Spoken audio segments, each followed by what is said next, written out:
Por la situación tan dura que está atravesando nuestro país y por supuesto vamos a tratar este tema que es súper importante porque proteger a tu familia, a nuestros hijos, que son lo más preciado. Nosotros estábamos hablando en los programas anteriores que qué tan importante es abrirles totalmente la tecnología, que ellos se enteren de lo que pasa, que no se enteren, cómo hay que hablar con ellos sobre esta situación. Aquí tenemos a nuestro experto que nos va a guiar para saber cómo podemos hacerla. Nelson Mayla, él es neuropsicólogo y nos acompaña el día de hoy para hablar precisamente de este tema. Doctor, ¿cómo está? Bienvenido, un gusto tenerlo aquí en el programa. Como mencionábamos, la situación en nuestro país está complicada. Nuestros hijos deben enterarse de lo que está sucediendo. Bienvenido. Muchísimas gracias por la invitación. Muy buenos días a todos. Bueno, la realidad es compleja. Si acompañar a nuestros hijos en todo su trayecto de vida es un reto, imagínate ahora que vivimos una situación de conflicto social, de guerra interna, de violencia. Es tremendamente complejo para los padres. Y la pregunta está dada. Tenemos que platicar con nuestros hijos, tenemos que mencionarles la realidad. Si cuando nosotros también estamos sufriendo de trastornos de ansiedad, cuando nosotros también nos estamos sintiendo vulnerables, ¿qué debemos de hacer? Lo primero siempre va a ser conservar la calma. Recordemos que nuestros hijos son nuestro modelo a seguir. Es decir, ellos imitan mucho de las acciones que nosotros realizamos, ¿sí? Hay que tener algunas pautas de acuerdo a la edad de los chicos. Generalmente después de estos eventos que hemos vivido, se generan lo que se denomina trastornos de ansiedad. ¿Cómo nos vamos a dar cuenta nosotros como padres de esto? Pues a través de las edades. De 0 a 5 años es un grupo que todavía no es tan vulnerable. ¿Por qué razón? Porque es un grupo que no entiende tanto el contexto social, pero sí se da cuenta de las cosas. Es un grupo de niños que perciben nuestro miedo, nuestra angustia. Los factores en ellos que pueden incidir e inclusive la sintomatología es la enuresis, es decir, se hacen pipí en la cama, el miedo a dormir solos, el querer estar solo con nosotros. Si vemos estos síntomas, sabemos que en edades de 0 a 5 años ya estamos empezando con un trastorno de ansiedad. Ahora, es importante también saber por qué debemos decirles las cosas, porque es inevitable que conversemos con los abuelos, que conversemos con los amigos, que vengan los vecinos y te digan, ¿viste lo que pasó? Y los niños estén en este entorno. Entonces, no podemos ocultarles la realidad, sí buscar el lenguaje correcto para hablar con ellos. Exacto. Como les había mencionado, de ciertas edades a ciertas edades nosotros podemos predisponernos a hablar con ellos, ¿sí? ¿A qué edad, por ejemplo? Desde los 6 a los 11 años, que es un grupo bastante ya afectado. ¿Por qué razón? Ellos entienden la realidad, están yendo a clases bajo un contexto virtual. Entonces ellos evocan... Ya no hay pandemia, ¿qué exacto, pasó? Ellos evocan ya esta sintomatología de, por ejemplo, frustrarse, ¿por qué no puedo salir a jugar al parque? ¿Por qué no puedo ir con mis amigos? Se enojan. Esa ya es una sintomatología. El grupo más afectado está entre los 11 a los 17 años. Porque ya son chicos que entienden todo el contexto social, ¿sí? A ellos son chicos que ya ven la televisión, que ya ven las noticias, que están vinculados en redes. Y aparte frenan también su vida, porque si es, mam, voy a ir a tal lugar, no, mi amor, ahorita no se puede salir, entonces ellos también como que sí detienen su vida. Exacto, ¿por qué? Porque los adolescentes son chicos muy sociables, ¿ok? Y van a analizar eso y no van a poder salir con sus amigos, no van a poder divertirse de cierta forma y tienen el contexto de las redes sociales, que como papás muchas veces no podemos limitar el contenido que ellos ven. Justamente vi en TikTok algo que realmente me conmovió. Ahorita está una película muy sonada que se llama La Sociedad de la Nieve, que es justamente esta tragedia que vieron los uruguayos en los Andes. Y claro, él contaba de que cuando él regresó, tenían que explicar pues el tema del canibalismo que tuvieron allá, que comer sus compañeros, y que claro, uno de los hijos era chiquitito, y no nos puedes blindar de esas cosas. Quizás tú no lo hables con tu familia, pero ese niño salía al colegio, y un amiguito le había dicho, oye, es cierto que tu papá comía carne de sus amigos. Y el papá había tomado una decisión, dijo, a ver, o le oculto esto a mi hijo, o le cuento de cierta forma que él pueda comprender. Y él había dicho, a su hijo le había dicho que ellos tuvieron que que los amigos que morían les prestaban sus músculos para que con esos músculos ellos puedan trepar la montaña y salvarse. Entonces él había explicado eso. Entonces cuando los niños venían y le decían, oye, tu papá siento que comía carne, él con una tranquilidad le decía, no, pasó esto, y les explicaba, porque no nos podemos blindar. No. Quizás yo no le cuento a mi hijo, pero en el colegio va a venir alguien que sí los papás sí les contaron y le va a decir, oye, siento que tu papá está en esto y todo lo que sea, el otro, siento que el país está así. Entonces no nos podemos brindar, pero me gustó mucho la forma de explicarle algo tan complejo como es lo que tuvieron que hacer estas personas allá arriba de una forma lúdica. Podemos hacer lo mismo con todas las situaciones, que por lo menos comprendan y que no les agarren en curva, porque claro, uno llega al colegio y te pregunta un niño, ¿viste que mataron en las cárceles? Del otro, ¿qué? Que no vi, que te sienten como vulnerables. Es importante tomar en cuenta que nuestros hijos son nuestro modelo a seguir, ¿ok? Y para ello, pues, lo importante es conversar. Y dependiendo de las edades, vamos a darles un conocimiento asertivo sobre la situación que está pasando. Las siguientes pautas tal vez nos puedan ayudar. Por ejemplo, no dejarlos solos, tratar de acompañarlos, sobre todo en sus clases virtuales. La rutina. El ejercer una rutina o tratar de que la rutina no se rompa es muy importante porque ellos se apegan a este modelo de rutina y se sienten seguros. El otro ámbito es conversar acerca de la realidad de lo que está viviendo el país. ¿Cómo hacerlo a esa edad? ¿Cómo hacerlo con este En pesivo? el caso de los Precisamente chiquitos, con eso. en base a Malos este contra tipo buenos, de eso. analogías, ¿no? O sea, de 5, que decía De usted, 0 a seis, 5 años.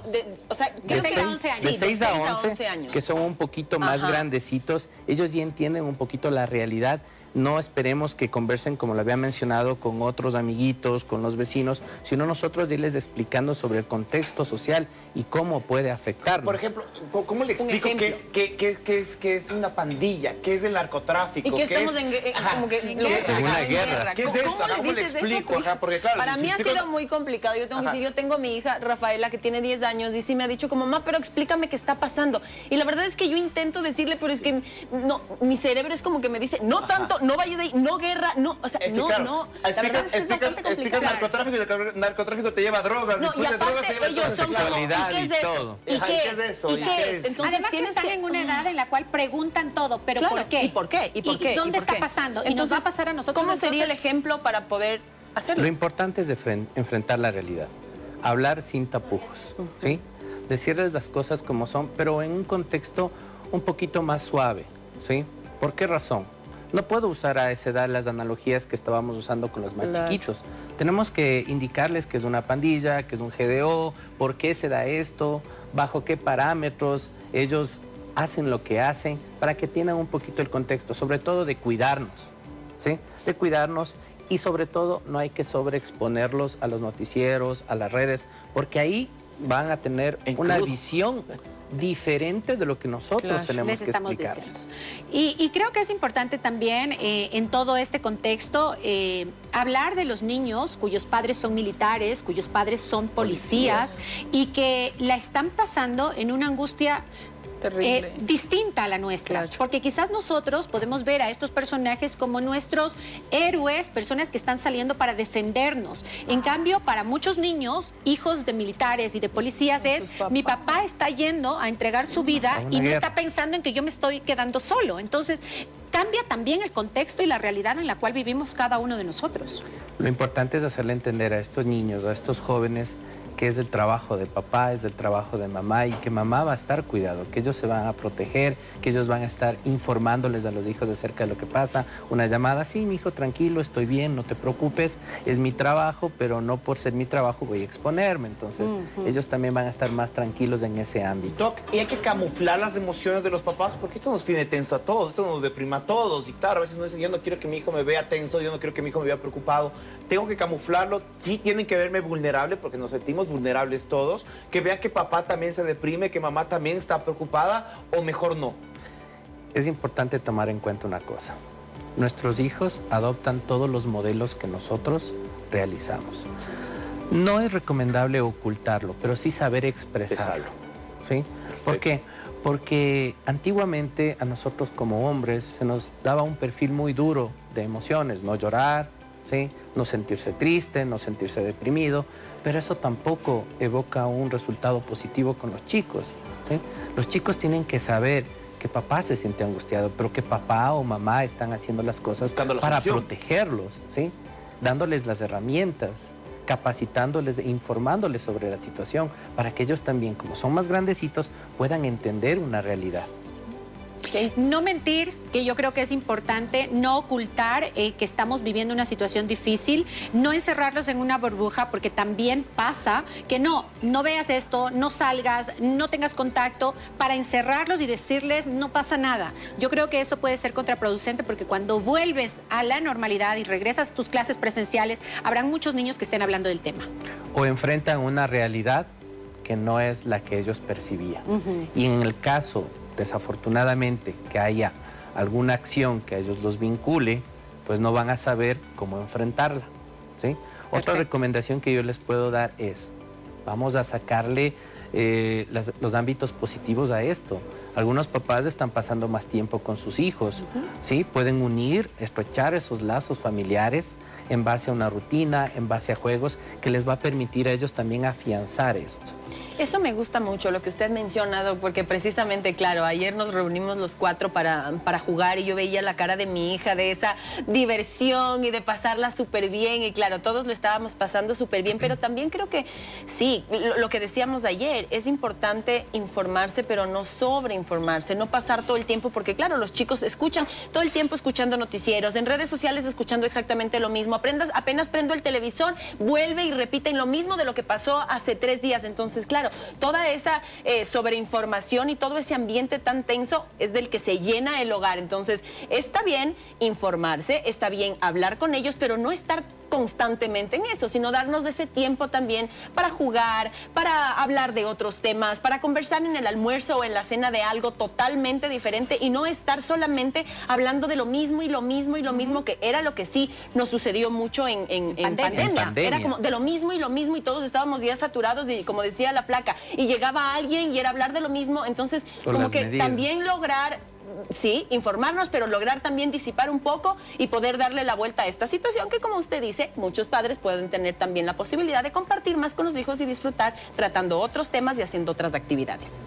Es importante tomar en cuenta que si nuestros hijos presentan esta serie de síntomas como la onicofagia, la tricotilomanía, el ataque pánico, la respiración y el miedo, es importante que acudan a un profesional, ¿sí? Es muy importante. Y sobre todo educarnos no con odio, porque sí veo que en muchas cosas y en muchas expresiones que tenemos es odio. Sí, porque esto es un tema a la final político. Y en la familia nos escuchan que si es que en esta casa somos de tal idea política, tenemos que odiar al que es contrario nuestro. Yo escucho papá que odia al que piensa diferente que él. Y niños que hablan de política con un odio porque esto es culpa de este tal político o de tal y el uno y el otro. Entonces aprendemos a que si es que en esta familia somos de esta línea política, hay que odiar al que es de la otra, y estamos educando con odio y no estamos educando que es como digamos, aquí pensamos así, hay otras personas que piensan así, pero no es el enemigo, no es el contrario. Entonces yo sí veo niños que claro, están creciendo con una política de odio. El respeto al derecho ajeno es la paz. Tenemos que tomar en cuenta que no tenemos que educar en odio, sino en base al amor.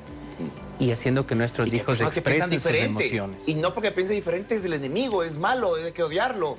Y nos quedamos con eso, ¿no? El hecho de que nosotros somos el reflejo de lo que queremos que sean nuestros hijos, así que cuidemos las palabras, cuidemos las imágenes, cuidemos el lenguaje que utilizamos a la hora de hablar con nuestros hijos y primero mantener la calma uno, primero tranquilizarse uno, primero entenderlo uno antes de hablarlo con los chicos, porque si voy desesperado, angustiado, probablemente mi hijo también termine angustiado porque ve la angustia en mí. Entonces, tranquilizarnos, saber qué es lo que está pasando, revisar siempre las noticias para entender el panorama en ese momento y luego sí dar una explicación que sea apropiada de acuerdo a la edad. Muchísimas gracias. Muchísimas gracias a nuestro especialista por estar junto a nosotros el día de hoy. Nelson Mayla, neuropsicólogo, nos acompañó para hablar sobre este tema que es súper importante. Ya sabemos ahora cómo poder actuar ante esta situación. Obviamente utilizar las palabras adecuadas dependiendo la edad de nuestros hijos, pero sí no mantenerlos en esta burbuja. Hablar claramente de qué es lo que está pasando, qué es lo que está sucediendo, pero desde la tranquilidad de cada uno de nosotros y con todo el amor del mundo. Yo estoy de acuerdo con lo que dice el Keru,